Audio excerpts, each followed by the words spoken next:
ताई आज पाऊस पडला पुण्यामध्ये अवकाळीचा. खूप जोरात पाऊस झाला आणि अनेक ठिकाणी पाणी तुंबलेलं आहे. अनेक ठिकाणी वाहतुकीची कोंडी झाली. आज तुम्ही पाहणी केली. कुठल्या-कुठल्या भागामध्ये पाहणी केली? काय परिस्थिती? सिंहगड रोड संपूर्ण क्षेत्रामध्ये पाहणी केली मी. त्यामध्ये विठ्ठलनगर, समतानगर, नवशा मारुती, विठ्ठलवाडी अशा सगळ्या भागांमध्ये जाऊन आले. तर तिथे सगळ्या घरांमध्ये पाणी शिरलं आहे.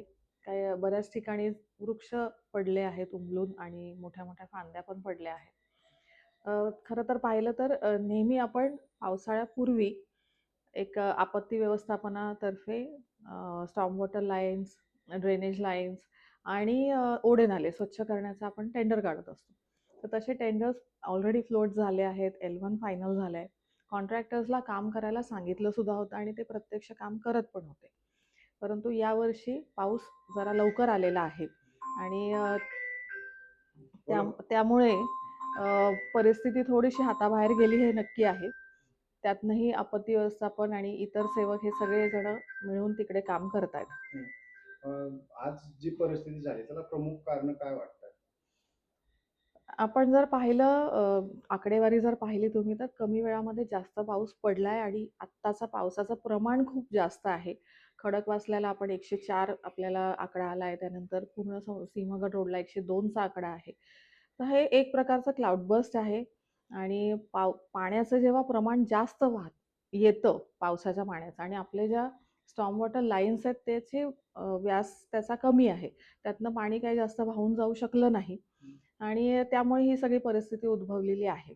आणि वृक्षाचा जर विचार केला तर मी नेहमी अशा सूचना देत असते, की कुठलीही ॲक्टिव्हिटी असेल म्हणजे स्टॉर्म वॉटर लाईन्स असेल, ड्रेनेज क्लीनिंग असेल किंवा वृक्ष छाटणी असेल, हे काम फक्त पावसाळ्यापूर्वी करण्याचं नाहीये, तर ही वर्षभर ही ॲक्टिव्हिटी चालत राहिली पाहिजे.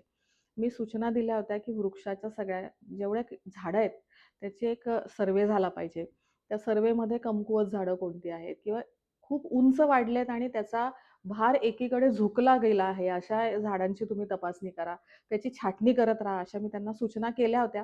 त्याप्रमाणे कामही सुरू झालं होतं. परंतु निसर्गावरती आपलं काही अधिकार नसतो. आपल्या नियंत्रणात ते नसतं आणि त्यामुळे आज हा सगळा प्रॉब्लेम आपल्याला फेस करावा लागतोय. तर आजचा पाऊस तसा अवकाळीच होता. मात्र आता पुढे पावसाळा पण आहे. तर मग पावसाळ्यामध्ये आपण गेल्या वर्षी पण पाहिलं असेल, की अनेक ठिकाणी पाणी तुंबलं होतं. अगदी आपल्या मतदारसंघात अनेक ठिकाणी तशा पद्धतीने घटना घडल्या होत्या. तर लोकांना हे दरवर्षी गेले 4-5 वर्ष पाहतोय, की आपण कमी वेळामध्ये जास्त पाऊस पडतोय आणि त्याच्यामुळे अनेक ठिकाणी पाणी तुंबतंय. तर यंदा आता तुम्ही महापौर स्वतः आहात, तर या सगळ्या परिस्थितीवर कशा पद्धतीनं काम केलं जाणार? सगळ्यात आधी तर सगळ्या ड्रेनेज लाईन्स आणि स्टॉर्म वॉटर लाईन्स स्वच्छ करून घ्यायच्या आहेत, तशा सूचना दिल्यात. ओढे नाले स्वच्छ करून द्यायचे आहेत, ते सुद्धा सांगितलं आहे. पण आढावा बैठकीमध्ये असा एक विषय मी मांडला होता, की आपली जी स्टॉर्म वॉटर लाईनची कॅपॅसिटी आहे, ती वाढवण्याची गरज आहे.